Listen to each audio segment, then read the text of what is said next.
panauhing tagapagsalita, Binibining Giselle Elijah P. Sapo. Upang igawad ang sertipiko ng pagkilala, inaanyayahan po namin ang aming punong guro, Sir Jesse T. Ichibari, kasama ang kinatawan mula sa Sangay na Pandibisyon, Dr. Jovita D. Pakibot, Assistant Principal for Junior High School, Ma'am Eunice P. Osorio. Hayaan niyo po akong basahin sa inyo ang nilalaman ng sertipiko.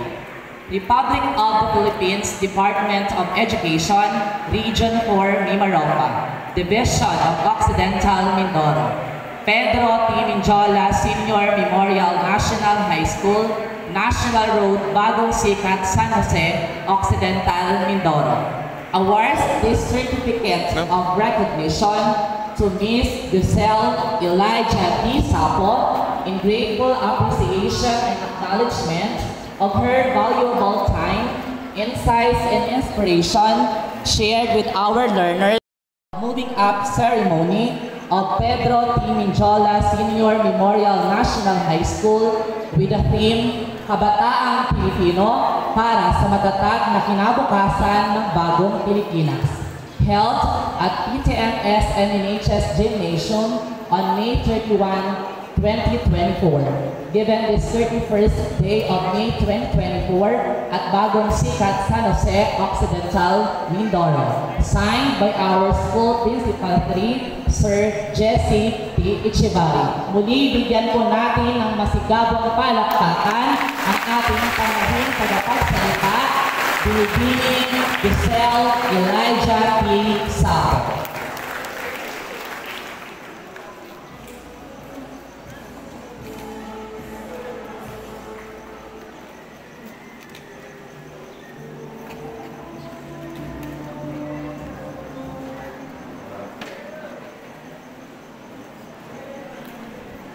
Muli, maraming salamat po. Malugod ko po pinakikilala ang mga Jaden Titus R. May mataas na kanan. Yoglera Aris P. Kilera Tomas Ezekiel Y. May kanan.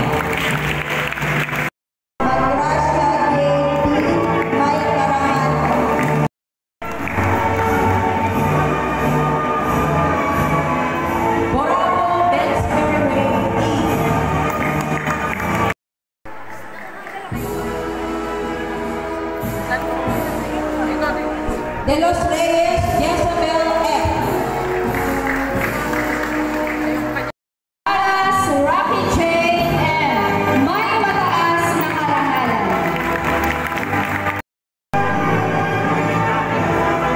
Aragon Ivy Joy S. May karangalan. High School Program. Pangilinan Alpi A.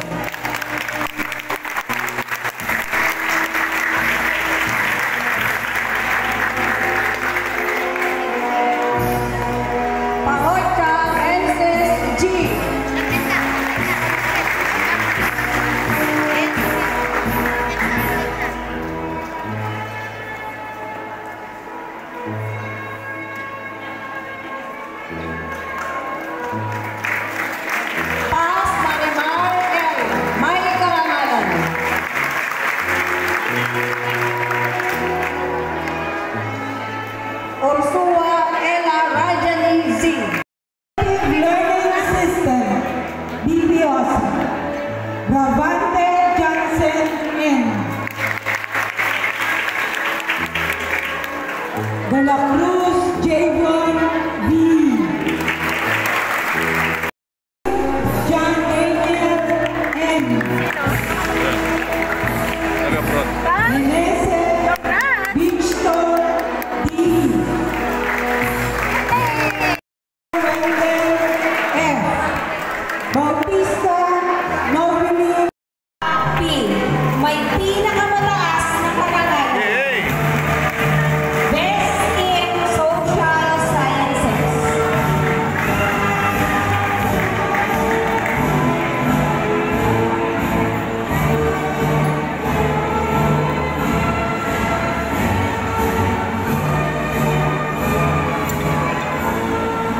De Castro Mark Benedict. Galing naman ni Mark. Lanas May kayo with that. pinakamataas na karangal.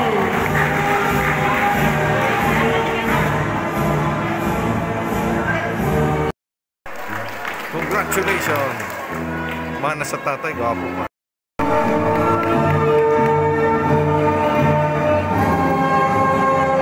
Marco J.B. Square Team. May mataas na karangalan. Celebrating victories and learn valuable lessons along the way.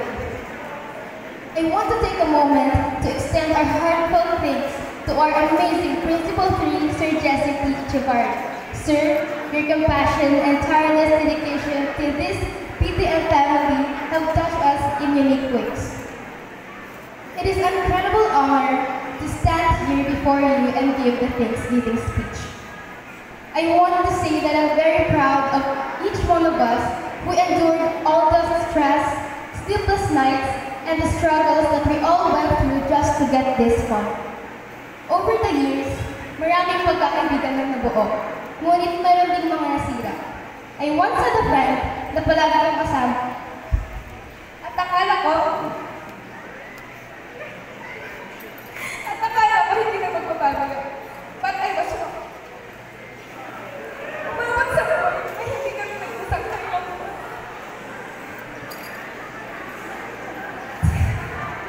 To that friend, alam mo kung sino ka. Thank you sa mga memories na nagawa natin.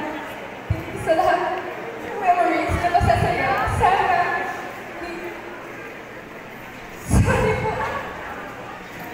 Sana hindi tayo magkalimutan. Aside from losing my best friend, marami din akong naranasang panlalait at paninira sa mga taong gustong manghina pababa. Hindi naman mawawala yung mga ganong tao, di ba? Mahirap, pero kinaya ko dahil meron akong tunay ng mga kaibigan na nandyan lagi para sa akin. Marta Kainang-Hano and Marian Arevalo, thank you dahil nandyan lang kayo at lagi nakikinig sa mga rants ko. Thank you for believing in me when no one else did. Salamat dahil totoo kayo. Sana hindi kayo magbago at hindi masira ang pagkakaibigan nating tatlo. To Ate Darwin and Manuel, our friendship was super unexpected. Sino nga bang mag-aakala magiging ganito tayo ka-close? Sorry sa mga nagawa ko sakit sa ulo mo. Naging dahilan kung ba't nandito ako ngayon. Thank you for always believing in me and giving me something to hold on when I doubted myself. I appreciate you and all the things you've said and done. Salamat din po sa mga teachers na hindi nagsawang sumuporta sa akin at mag-push up. Especially sa dalawang mapagmahal kong advisors, Ma'am Maria Paz Manila at Ma'am Noni Salazar. Thank you po sa tiwala, tiyaga at pagmahal na binigay niyo sa aming mga estudyante ninyo. Namimiss po namin kayo at ang mga kulitan natin. Mahal po namin kayo. To my hands-on coaches, Sir George Hidoy and Ma'am Erica Aguba, who helped me through my journey in radio broadcasting. Even though it was hard and your schedules were always full, you always find time to help me and my teammates. Thank you for your efforts. Hopefully, next year, we qualify in the RSPC 2025 and bring more pride to this wonderful school. Maraming salamat din po sa lahat ng mga magigiting na guro walang sawang sumusuporta at tumutulong sa kanilang mga estudyante. At syempre, sa lahat ng mga magulang na kinakaya ang lahat ng mga hinanakit at hirap para lang mabigyan ng magandang buhay ang kanilang anak. Para sa pangarap ng isang magulang na OFW na mas piniling mag-ibang bansa at mawarik sa kanilang mga anak, masiguro lamang na magkaroon kami ng matatag na bukas. Maraming salamat sa aking mga magulang, Michael Angelo Pelayo and Cecil Pelayo. Sa walang sawang pagsuporta sa akin at sa mga hilig ko. Daddy, thank you po dahil kahit mahirap yan sa Saudi, kinakaya niyo pa rin po ang lahat ng hirap para sa amin. Miss na miss at mahal na po namin. Mami, thank you rin din po sa tiyaga at pagmamahal na binibigay niyo sa amin. Kahit na may trabaho po si Daddy sa abroad, hindi ka pa rin po tumitigil na magtrabaho para mabigyan kami ng mas magandang buhay na ginawa ninyo. I am not the greatest daughter, but I will do everything to make you both proud and give you the best life that you truly deserve. Kahit mawala na po sa akin lahat, huwag lang kayo.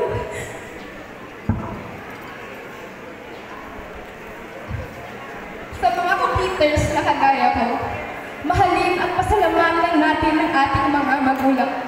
Ano man ang marating natin sa buhay.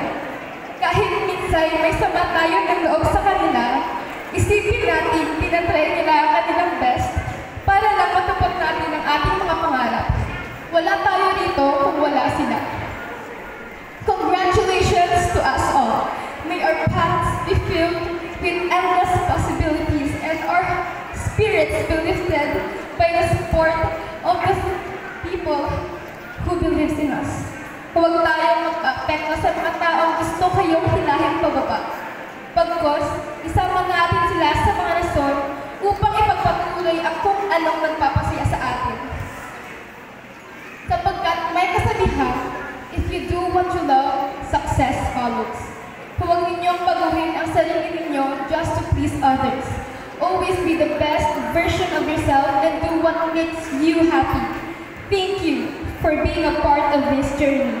Cheers to us, class of 2023 to 2024, and to the bright future that await us.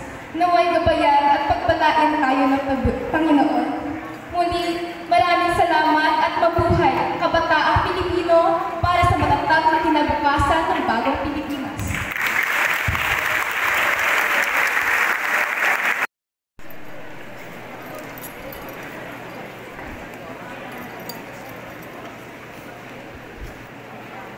Itaas po natin ang ating mga kanang kamay at sumunod sa akin. Ako si Jane I. Estares. Mataimtim na nanunumpa sa aking mahal na alma mater, ang Pedro T. Mijola Senior Memorial National High School. Na siyang humubog sa akin kung sino at ano